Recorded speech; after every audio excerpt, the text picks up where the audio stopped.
We've got some breaking news to bring you tonight. This just in from Buckingham Palace, who have announced that the Queen is to miss the state opening of Parliament tomorrow.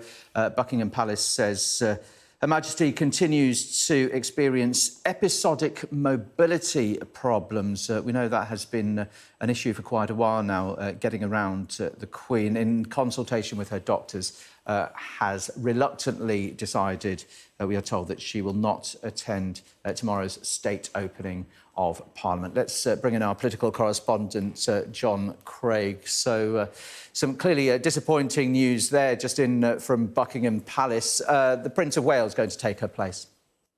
For the first time, yes. She's only missed two state openings of Parliament in her long reign. That was 1959 and 63 from memory, when she was pregnant with, first of all, Prince Andrew and secondly, Prince Edward. Previously, the tradition has it that the Lord Chancellor reads the Queen's speech if she can't do it for whatever reason. But it will not be Dominic Raab, it will be Prince Charles. First time he's done it. He's attended a few times, either sitting alongside her or not far away. But this is a sad day for the Queen, I'm sure. She's 96, just turned 96 last month.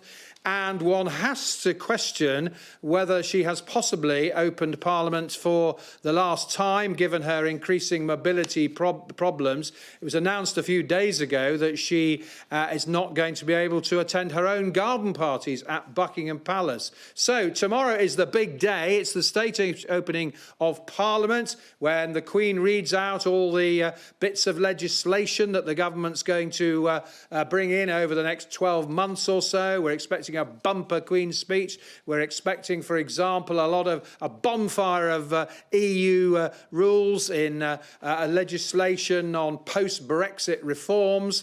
But for the absolute real eye-catching announcement, rather than pieces of legislation, I think, is that the Queen will be missing. Let me read you the statement from the Palace we've just received. The Queen continues to experience episodic mobility problems, and in consultation with her doctors has reluctantly decided that she will not attend the state opening of Parliament tomorrow.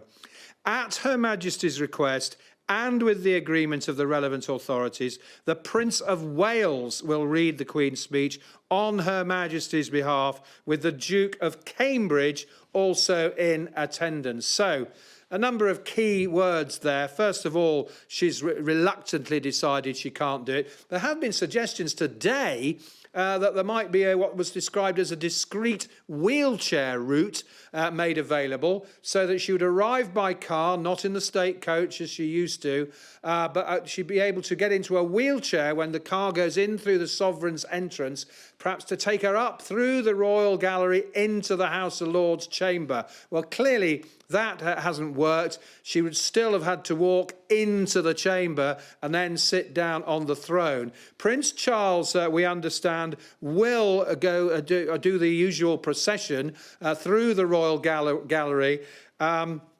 The other key pointer there, obviously a pointer to the future Prince Charles reading the statement, is that the Duke of Cambridge will be in attendance, Prince William. So a real break with tradition, a real change here. Her Majesty not mobile enough, too frail to do the Queen's speech. Prince Charles reading it, but with Prince William there as well. So really quite sad for the Queen. Clearly she is reluctant, as the statement says. So that's the big news on the eve of tomorrow's Queen's speech. Yeah, plenty of disappointment, not least for the Queen. John, many thanks indeed. Of course, we'll bring you more reaction to that as it comes in. The Queen to miss the state opening of Parliament tomorrow.